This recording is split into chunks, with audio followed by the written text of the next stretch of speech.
Yikes! Meghan blocks a divorce. Harry wants out, but the Duchess says no. What's going on? Now, the Mark Show was the first show in the world to place Harry and Meghan on 24/7 divorce watch. But whilst it's obvious that Harry is incredibly unhappy with his new life in California, as confirmed on this show yesterday by royal expert Hilary Fordwich, and whilst Harry is in no doubt deeply worried, in fact panic-stricken about money, as it's revealed by the former editor of the Sussex-friendly People magazine that Harry has spent all of his inheritance money from Diana and the Queen Mother. In spite of all of that, Meghan will not let go. She will not countenance any idea of a split. And of course, what Meghan wants, Meghan gets.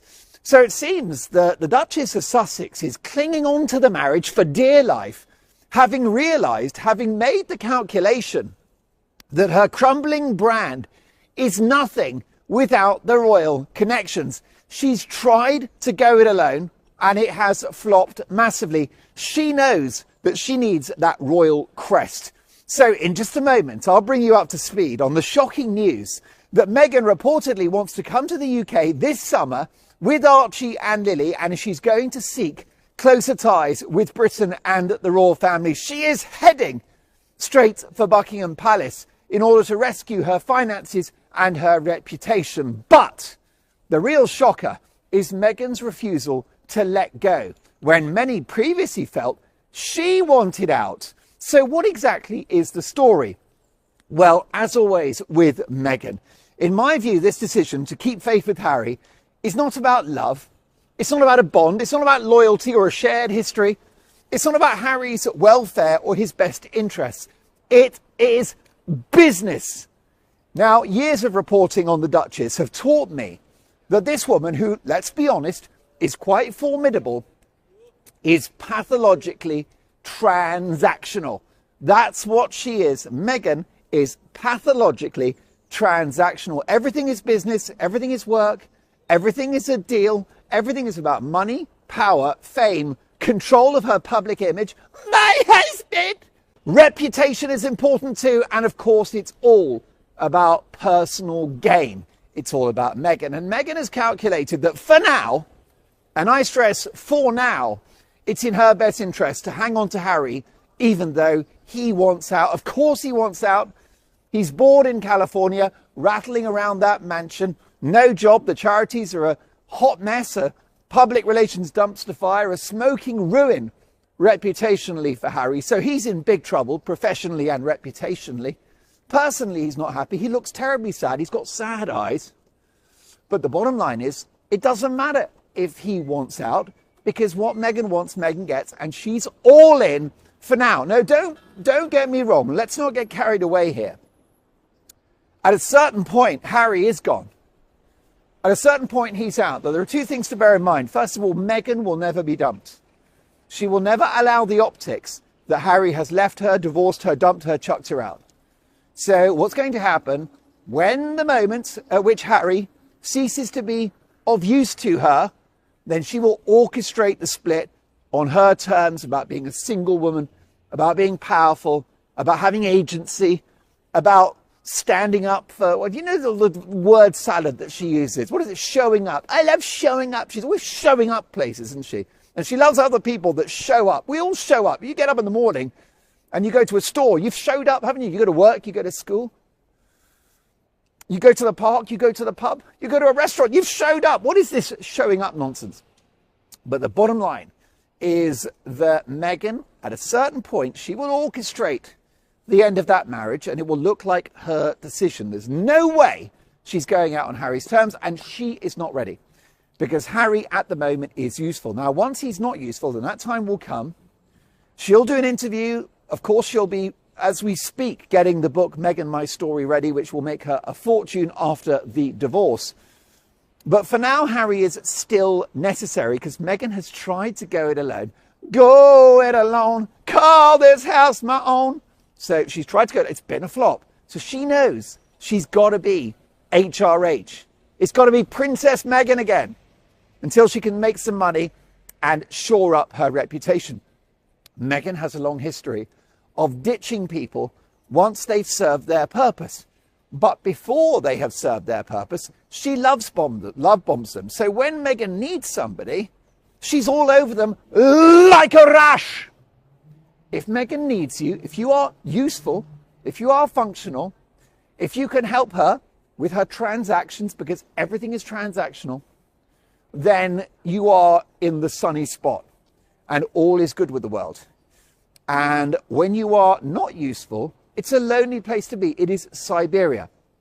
The people that will give testament to that are, for example, her father, Thomas Markle Sr., who was a guy that loved her and doted on her for so many years. He raised her single-handedly from the age of 11 to 17, reportedly. I don't know where lovely, gorgeous Doria was for 7 years. There are hideous allegations that she was in jail. There's no way that she was in jail. That's a lie. I would say if Doria was in jail, she would do very well. Meghan, I'm enjoying jail.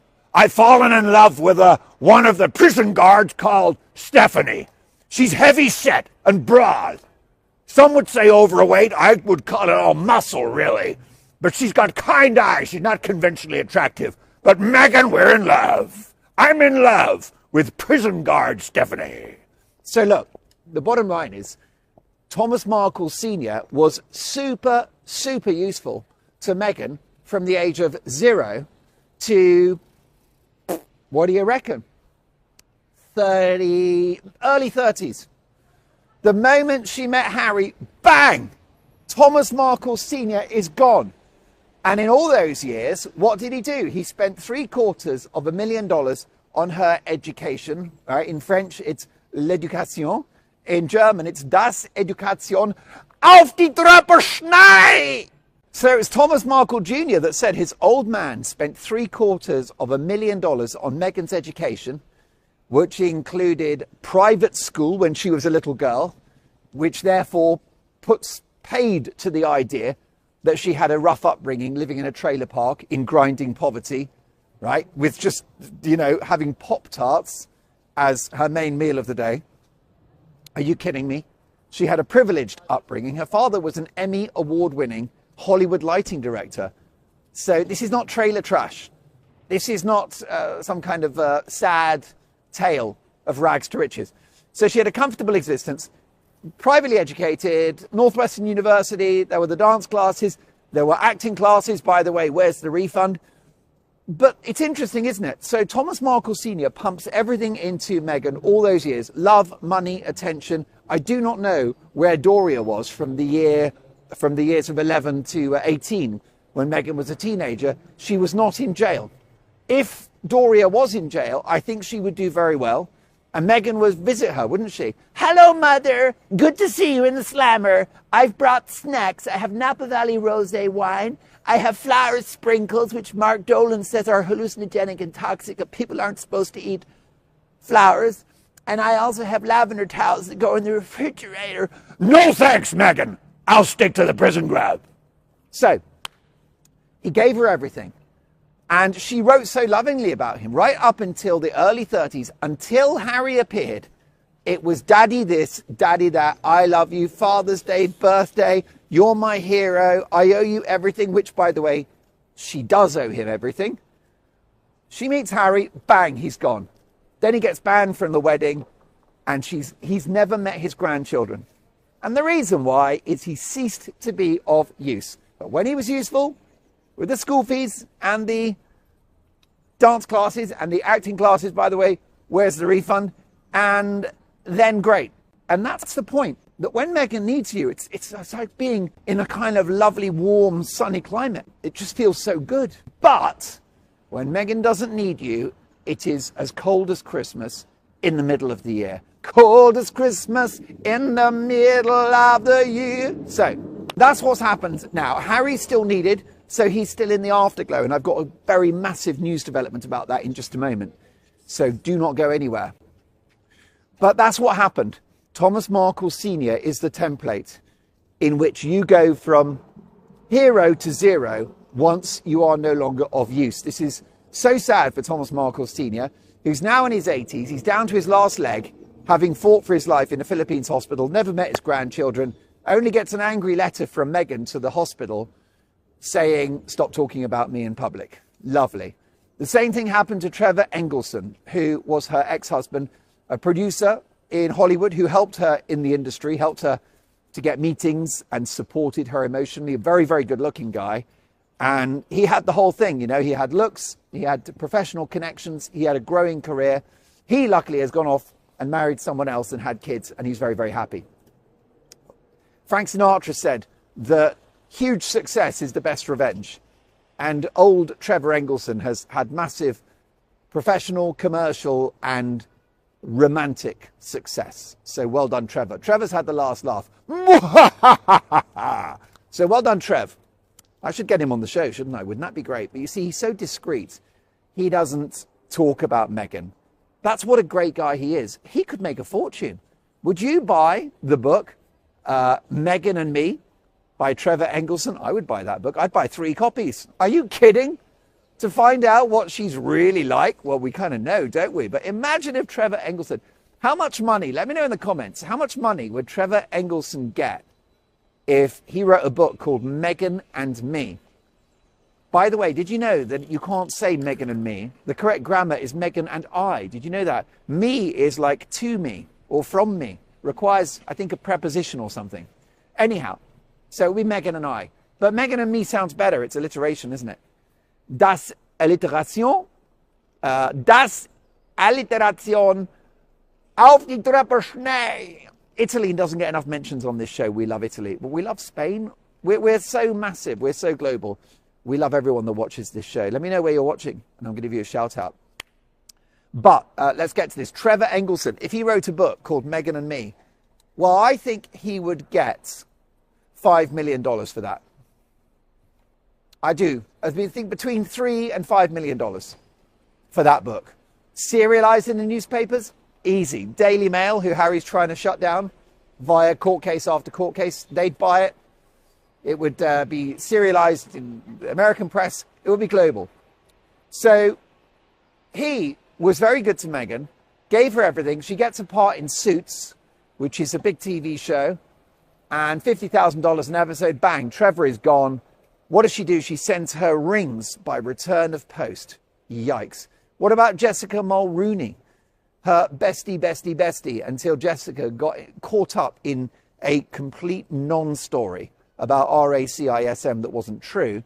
And because she wasn't useful to Meghan, Mulrooney gone. Piers Morgan introduces Meghan to the media scene in the UK. She meets Harry, bang, Piers is gone. And worse than ghosting him, worse than that, she works very hard to get the guy fired from his job as a morning host on ITV, a job that he absolutely loved. Piers tried to get me fired as well, unsuccessfully, I'm delighted to say. So, you know, the shoe was on the other foot. But the bottom line is this is the pattern of behaviour. This is what we're talking about. This is what we're dealing with.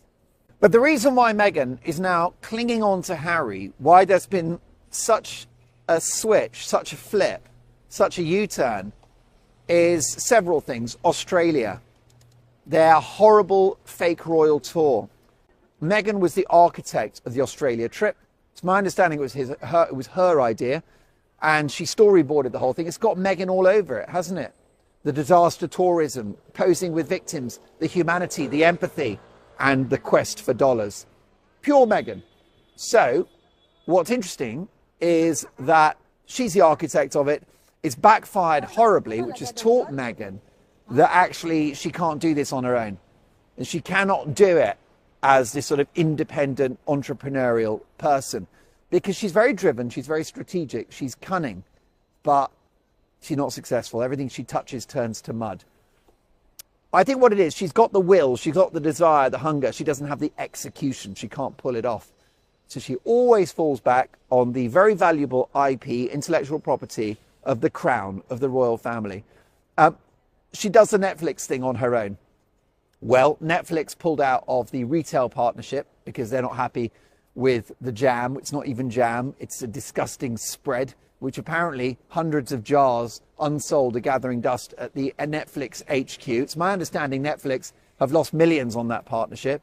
So that's gone. The TV projects have gone. There will be no With Love Meghan. None of that rubbish is coming back. And also, you'll have heard that the much long-awaited drama show about polo is going nowhere either. That's been spiked. No podcasts are coming back. The archetypes thing for Spotify, that went. Then the Confessions of a Female Founder, which is a stolen name from another title. There's another show called Confessions of a Female Founder, hosted by an actual successful female founder. Meghan stole that name. That didn't come back. Everything is one series. It's all one hit. It never, ever comes back. Look at the Mark Dolan show. How many shows do we do a year? We do about 200, 250 shows a year. This is a returning hit. We are growing and growing. We reach about 2.5 million people every single month. Can you believe it? It's huge. It's a hit show. It's a returning hit. That's success. And with Meghan, there's no volume because nothing does well, nothing comes back. So why would you be on a bicycle and be so loud? There's a guy there with like a loudspeaker on his bicycle. Is it not enough just to be on your bike with the wind coursing through your hair? I don't know. What do you think? How's the hair at the moment? I'm not using product. One of the makeup ladies at Talk TV said that it doesn't need it. Just leave it natural. What do you think? How's the hair? Do you want to have a good look? Come on. Hair today, gone tomorrow. Poor old Elton John. I love Elton John, you know. I've got 2 Elton John stories, both of which are relevant to our conversation today. First of all, his hair. He had lots of problems with his hair over the years because it fell out in the 70s. Who cares? The man's a genius. Who needs hair when you contain within you that much great music? Anyway, it did fall out. In the 80s, he had lots of hair transplants. And on one occasion, he went in, had a very painful operation where they remove roots from the back of your head and the side, and then they plonk it onto the top. And in those days, it was the 80s. It was early days for that technology. It was experimental. And he's got a bloody scalp. It's all bleeding. And anyway, he comes out of the clinic and he gets into a car and he hits his head going into the car and pulls out all the plugs. And he has to go back in and have another operation. And we know that Elton John, famously a little temperamental. Can you imagine the strong language that was used when he hit his head on the ceiling of that car? I would have thought that would be pretty spectacular. 2 other very quick Elton John stories for you before, well, 3. He now wears a wig. And he said the moment he wore a wig, everyone stopped talking about his hair. And I love his hair. I think his wig is fantastic. I think he looks great. He's nearly 80 now, 79, something like that. I think he looks great. So he started wearing a wig, no problem. One day he was disturbed in his bedroom and he thought it was burglars. He got up and it was just a couple of plumbers who were fixing a tap, the faucet, as the Americans call it, in his bathroom. But they looked at him really strangely. And he thought, maybe it's because I'm Elton John. They're not expecting Elton John. When you're a plumber fixing a faucet, you don't expect Elton John to turn up, do you? But I don't know if it was a hotel room or what, but the plumbers are fixing the faucet. Elton's there going, what's going on? And they said, we're fixing the tap. But they looked at him very strangely. It was only when he went back to his bedroom, he saw in the mirror that his wig was on the wrong way. And that's why they were staring at him. And the other quick thing, really quick story about Sir Elton John, and it relates to Meghan. Well, 2 things. First of all, Elton and David Furnish, his husband, have completely ditched the Sussexes because all of the celebrities are done with Harry and Meghan, which is why, of course, Meghan was not at the Met Gala, even though she's so desperate to be a figurehead in the world of fashion. Why? Well, first of all, because she thinks she's a retailer now. She thinks she's Stella McCartney, who is the daughter of Paul McCartney. Oh, you know, Stella's like really famous now, you know. In fact, she's not Paul McCartney's daughter anymore. I'm Stella McCartney's dad, you know. Peace and love, Paul McCartney. Vegan, Linda McCartney. Ooh, ooh, ooh. So, the bottom line is Meghan. Meghan. It's important I get this across to you because it's a very important story. The celebrities have all given up. They're done with Harry and Meghan. And Elton and Harry, Prince Harry, was so close. He was an effective godfather to Harry, took both the boys under his wing when Diana passed in 97. A lovely, lovely man. And bang, Elton's over with Harry and Meghan. Don't forget, they went to his place in Nice in, like, was it 2000, 2001? Because of all the press publicity around Megxit. He's like, come to our house and we'll look after you. They stayed there for a few weeks. No such invitations have been forthcoming. I believe because Elton, like everyone, has seen through Harry and Meghan, particularly Meghan, and realised what a complete fraud she is, what a complete charlatan she is, and how horrible she is to the royal family. Elton's great loyalty is towards the late Queen, King Charles. He loves the royals. Elton danced with Queen Elizabeth in the 80s, so he loves them. And I think when it comes to, you know, Team Sussex and Team Wales, Elton is in Team Wales all day long. One last Elton-related anecdote, and it is relevant to Harry and Meghan. I mentioned that Trevor Engelson is the ex-husband of Meghan, and he's too discreet to write a book. If he does write a book, he'll get 3 million. 5 million, you know. I reckon 5. By the time you've got like the Daily Mail involved and everything, HarperCollins maybe, which is owned by Rupert Murdoch. I like Meghan Markle. She's attractive.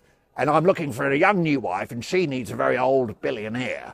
I think it could be the dream team. And I've had medical records of Meghan brought to my attention. And let me tell you, she has an excellent calcium to enamel ratio in her teeth, and excellent dental nerves, which are long and deep and strong and thick.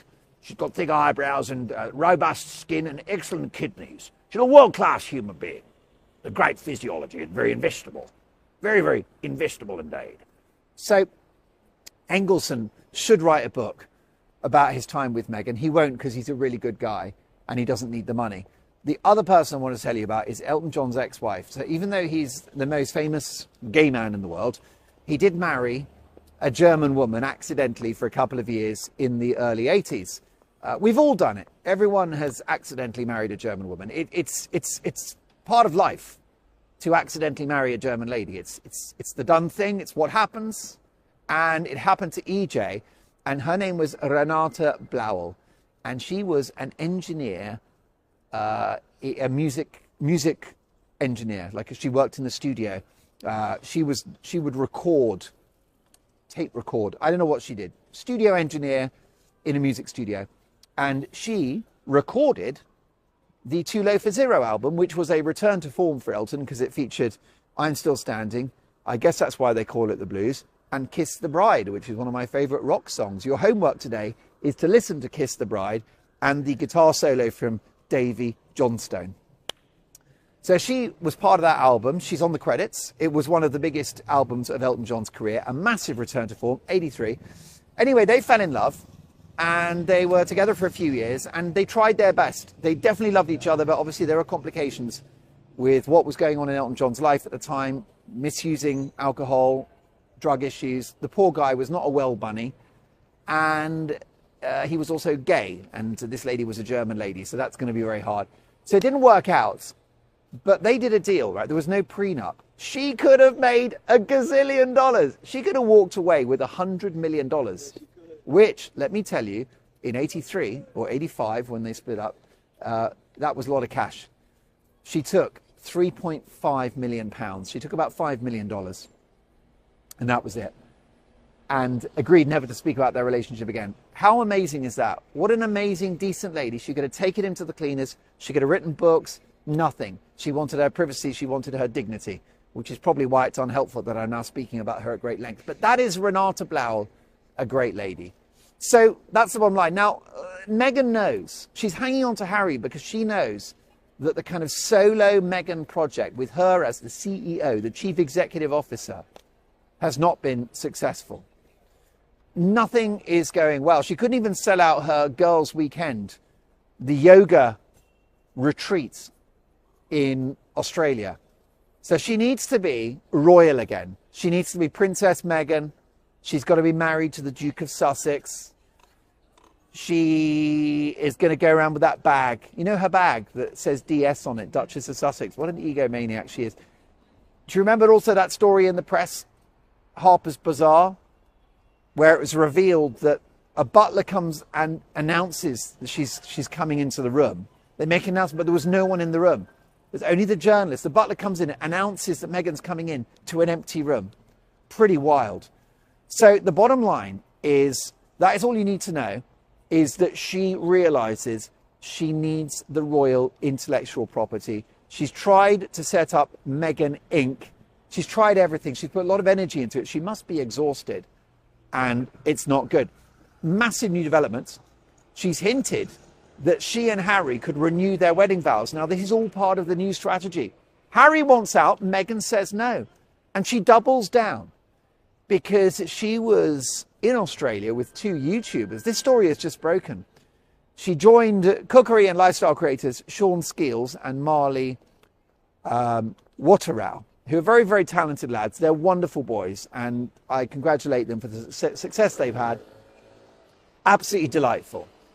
They are the duo behind the very popular YouTube and TikTok channels Get Down with Sean and Marley. The footage was filmed while Meghan and Harry were in Australia, no problem. In the clip, Sean and Marley present the Duchess with a lot of Australian-themed gifts, rugby shirts, some toys for Archie and Lily, Australian snacks, a couple of beers. Beautiful. Who doesn't like a beer? Did you enjoy the beer we had yesterday? If you haven't seen yesterday's show, why don't you check it out? The headline, the thumbnail is Harry's going bankrupt, which he is, because he's getting through $4 or $5 million a year. You do the math. But we had a beer on yesterday's show, and I hope you enjoyed it. We'll do that again soon. So they were given these Australian gifts by the YouTube stars, and they handed Meghan a tiny pair of swimming trunks, right? Swimming shorts with the words Aussie bum written across the back. And she said, "Oh, I see what's coming. I see that." And then she says, "That's going to be for my husband. My husband." I call him H. She said, "Oh, I see what's happening here. Those swimming trunks, those swimming shorts are going to be for my husband. I just have a feeling." She then added, "For the love of my life." She's talking about Harry. Remember, when Meghan needs you, it's a very warm, cozy place to be. Like Cozy Earth clogs and the bamboo jogger set. Right? It's comfortable and cozy. There's no better place to be. It's paradise when Meghan needs you. And when she doesn't, it is Siberia. It is rural Russia. It's Outer Mongolia. Did you know that I was actually in Inner Mongolia once in the winter, and it was -16, which was colder than my freezer at home in England. And I took a call from someone outside, and after a couple of minutes, the bones in my face started hurting. That's how cold it was. That's my Vietnam. So she's given swimming trunks by these YouTubers, and she says, "Oh, perfect, for the love of my life. We might renew our vows with him wearing these." Bang. Now remember, Meghan never does anything by accident. She is pathologically transactional. She's not unlike Donald Trump. I think she's the same as Donald Trump. Now, half of you love Donald Trump in America, half of you don't. I get it. That is a decision for the American people. But I can tell you, she's like him. Whether you love the guy or don't love the guy. I can be quite honest with you, these are the best flower sprinkles. They're the finest flower sprinkles. And the Netflix show is, with Love Meghan's record ratings, it's never been watched by so many people in the history of the world. It's the greatest show. It's the greatest show called With Love Meghan ever.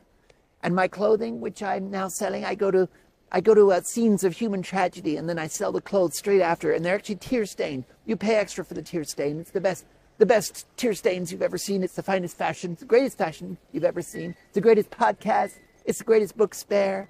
We're living in Montecito in a house with 2,000 bathrooms, actually. They said it's 16 bathrooms. That's fake news, I'll be quite honest with you. It's actually 2,000 bathrooms. And 5,100 rooms is correct. I'll be quite straight and quite honest with you about that. Meghan she's no different to Donald Trump. And what I mean by that, whether you love Donald Trump, half of you do. Whether you detest the guy, half of you don't like him. That's not the story. He's very, very transactional. He's an entrepreneur. The art of the deal, everything is a transaction. Meghan's the same. Meghan is Donald.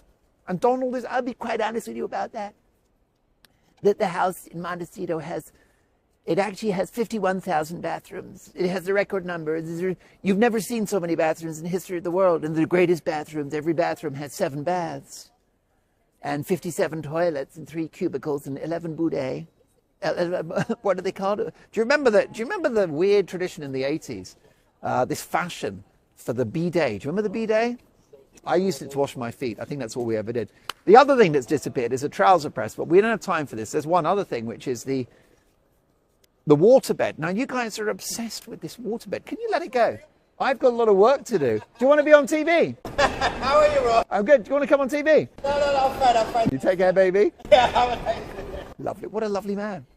You guys are obsessed with the waterbed. All that happened is, I'm going to change her name for her privacy. My American cousin Stephanie dated a cop in the 80s, and he wasn't very emotional, you know. He was rugged, he was attractive. He was maybe a little bit like Daniel Craig in the James Bond movies, you know, just sort of rough around the edges. And, or perhaps a character from The Godfather, something like that, you know.